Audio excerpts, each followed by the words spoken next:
My mother-in-law moved in without asking, then changed all my locks. Imagine coming home from work to find your mother-in-law sitting in your living room sipping tea when she owns the place. Now imagine trying to unlock your front door the next morning, only to discover the locks have been changed and she's the one who did it. That's exactly what happened to me, and what I did next will shock you. Stick around because this story takes a turn nobody saw coming, and by the end, my mother-in-law was literally begging for my forgiveness. Trust me, you won't want to miss how I turned the tables on her completely. It all started on a Tuesday afternoon when I received a text from my husband Mark while I was at work. The message simply said, "Mom's at the house, she needed a place to stay for a few days." I felt my stomach drop because whenever his mother needed something, it always turned into a disaster for me. She had never liked me from the moment Mark brought me home 7 years ago, always making snide comments about my cooking, my career, and even the way I decorated our home. But I took a deep breath and told myself it was only a few days, just a temporary situation that I could handle. Little did I know, this wasn't going to be just a few days, and it definitely wasn't going to be temporary. When I got home that evening, I found Linda, my mother-in-law, had already made herself comfortable in our guest room. She'd unpacked her things, rearranged the furniture, and even hung up her own curtains that clashed horribly with our decor. "Oh, honey, you're finally home," she said with that fake sweet voice she always used. "I hope you don't mind, but I made a few improvements to this room since I'll be staying here for a while." I asked her what she meant by "a while," and she just waved her hand dismissively and said we'd talk about it later. Mark stood there like a deer in headlights, clearly having promised his mother something without consulting me first. That first week was already testing my patience as Linda criticized everything I did. She complained about the meals I prepared, saying they were too spicy or not seasoned enough. She rearranged my kitchen cabinets because no one in their right mind organizes things the way I did. She even had the audacity to tell me that I should dress more appropriately for my husband when he comes home from work. Every single day felt like I was being judged and found wanting in my own home. But I bit my tongue because Mark kept asking me to be patient with her, saying she was going through a tough time after selling her house. Then came the morning that changed everything and pushed me past my breaking point completely. I woke up early for an important client meeting, got ready, grabbed my briefcase, and headed to the front door. When I tried to unlock it, my key wouldn't turn, and I stood there confused, jiggling it for a solid minute. That's when Linda appeared behind me in her bathrobe with a cup of coffee and the most satisfied smirk I'd ever seen. "Oh, I forgot to mention," she said casually. "I had the locks changed yesterday for security purposes." I couldn't believe what I was hearing as rage started bubbling up inside me. I demanded to know what gave her the right to change the locks on my house, the house that Mark and I owned together. She had the nerve to tell me that she'd discussed it with Mark and he'd agreed it was a good idea for everyone's safety. I called Mark immediately, and he admitted he'd okayed it, but claimed he didn't think she'd actually do it so quickly. He promised to talk to her about it when he got home, which did absolutely nothing to help me in that moment. Linda handed me a new key with that same smirk, and I was so furious I could barely see straight. I was late to my meeting, humiliated, and I knew right then that this meant war. Over the next few days, Linda's behavior escalated to levels I never thought possible from another human being. She started going through my personal mail and leaving it opened on the counter with little notes about how I should handle my finances. She invited her friends over without asking me, and they'd sit in my living room gossiping and making messes I had to clean up. She even had the audacity to call my mother and tell her that I wasn't taking proper care of Mark. When I confronted her about any of this, she'd play the victim and tell Mark I was being cruel to an old woman. Mark, bless his heart, was completely blind to his mother's manipulation and kept asking me to just keep the peace. The final straw came when I discovered she'd been in my bedroom going through my personal belongings. I found out because several items were moved and my jewelry box was in a different position than where I always kept it. When I asked her about it, she claimed she was just tidying up and that I should be grateful. She then proceeded to lecture me about how I didn't appreciate everything she did around the house, cooking and cleaning like she was doing me favors. I realized in that moment that Linda wasn't just staying with us temporarily, she was trying to take over my entire life. That's when I decided I wasn't going to take it anymore, and I started planning my revenge. I spent the next 3 days carefully researching tenant laws and property rights in our state. What I discovered was absolutely perfect for my situation and gave me exactly the ammunition I needed. Since Linda wasn't on our lease or deed, and she'd been there less than 30 days, she was legally considered a guest, not a tenant. This meant I had every right to ask her to leave, and if she refused, I could actually call the police to escort her out. Armed with this information, I scheduled a day off work without telling anyone and prepared to put my plan into action. I also contacted a locksmith and scheduled them to come by, because if Linda could change my locks, I could certainly change them back. The morning of my revenge, I woke up extra early and made a delicious breakfast that filled the whole house with amazing smells.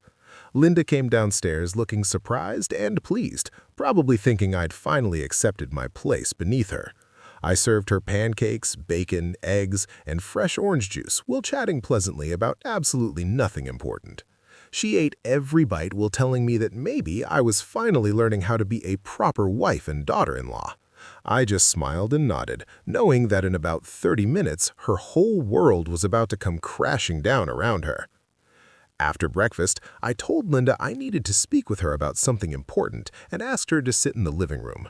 She settled onto the couch with her coffee, looking completely relaxed and probably expecting me to apologize or something. Instead, I very calmly told her that I appreciated her visit, but it was time for her to make other arrangements. The look on her face was absolutely priceless as confusion, shock, and then anger flashed across it in rapid succession. She sputtered that she wasn't going anywhere, that Mark wanted her there, and that I had no right to kick her out. That's when I pulled out the paperwork I'd prepared showing the property deed with only mine and Mark's names on it. I explained very clearly that as a property owner, I was within my legal rights to ask her to leave. She stood up, her face turning red as she screamed that I couldn't do this and that Mark would never allow it. I calmly informed her that Mark was already aware of my decision because I'd called him an hour earlier and given him an ultimatum. Either he supported me in this, or he could pack his bags and leave with his mother because I was done being disrespected in my own home. Linda grabbed her phone to call Mark, but he didn't answer her calls, which made her even more furious. Within the hour, Linda's phone finally rang, and it was Mark calling her back from work. I could only hear her side of the conversation, but it was clear that Mark had chosen to support me for once. She was crying and yelling, saying things like, "How could you do this to your own mother?" and "She's turned you against me." When she hung up, she looked at me with pure hatred in her eyes and said I'd regret this. I simply told her she had until 5 p.m. to pack her things and leave, or I'd be forced to call the police. She stormed upstairs and I could hear her throwing things around and sobbing dramatically, but I didn't care anymore. True to her nature, Linda tried every manipulation tactic in the book over the next few hours. She came downstairs crying, apologizing, and promising she'd be better if I just let her stay. When that didn't work, she tried anger, threatening to turn Mark's entire family against me. Then she tried guilt, talking about how she had nowhere to go and no one else to turn to in her time of need. Each time, I remained calm and unmoved, simply reminding her of the 5 p.m. deadline. I had spent years being manipulated by this woman, and I wasn't falling for any of it anymore.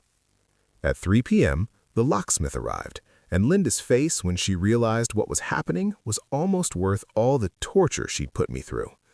I had every single lock in the house changed, including the garage door code and the back gate padlock. The locksmith handed me all the new keys, and I made a big show of counting them in front of Linda.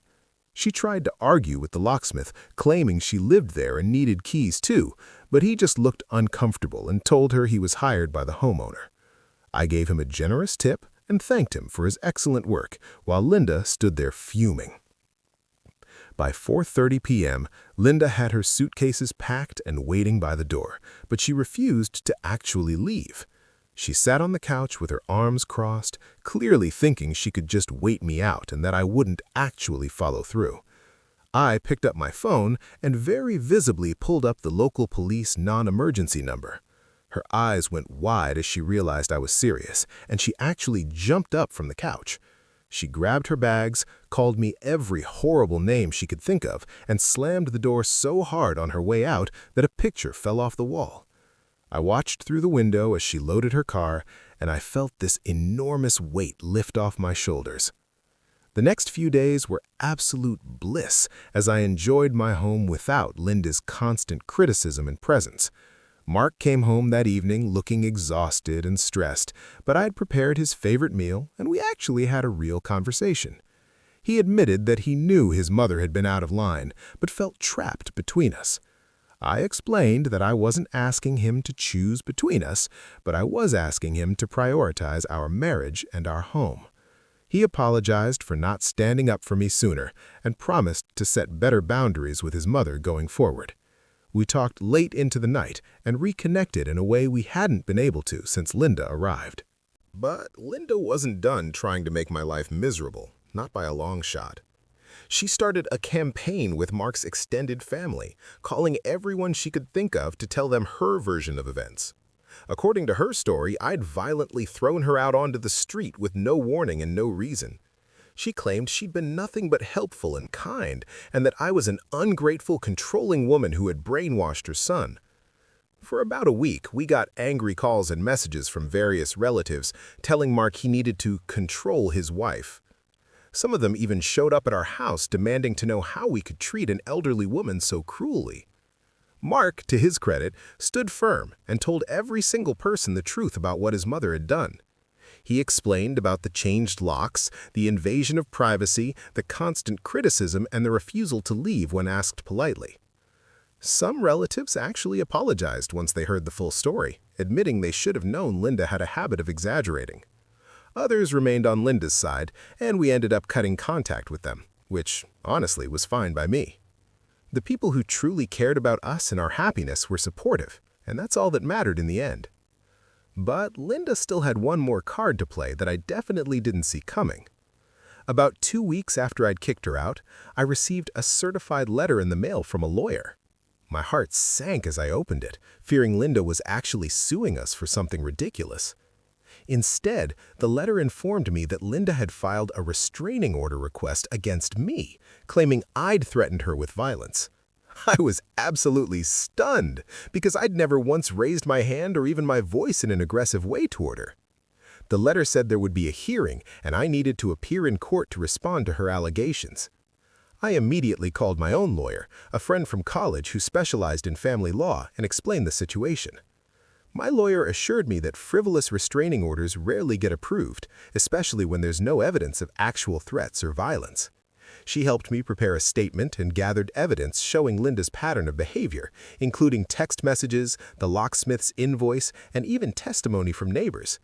We also subpoenaed Mark to testify about what had actually happened during Linda's stay with us. As the court date approached, I felt nervous but confident that the truth would come out. Linda had overplayed her hand, and this was going to backfire on her spectacularly. The day of the hearing arrived, and I walked into that courtroom with my head held high. Linda was already there with her lawyer, looking frail and sad, clearly playing up the poor old woman angle. When it was time to present evidence, her lawyer showed some text messages I'd sent that were taken completely out of context. For example, I'd texted Mark saying, "Your mother needs to leave or I will lose it," which Linda's lawyer tried to frame as a threat. But when my lawyer presented the full conversation threads, the judge could clearly see I'd never threatened violence, just expressed my frustration. Then came the bombshell that Linda definitely wasn't prepared for. My lawyer presented evidence that Linda had actually been making threatening statements about me to various family members. We had recordings of voicemails where she said things like, "That woman will get what's coming to her," and "I'll make sure everyone knows what a terrible person she is." We also had testimony from Mark about how his mother had manipulated situations and invaded our privacy. The judge listened to everything carefully, asked Linda some pointed questions that she stumbled through answering, and then made her ruling. Not only did she deny Linda's restraining order request, but she actually warned Linda about filing frivolous legal claims and wasting the court's time. Walking out of that courtroom felt like the biggest victory of my entire life. Linda looked absolutely defeated, and she couldn't even make eye contact with me or Mark. Her lawyer looked embarrassed, probably realizing his client had lied to him about the situation.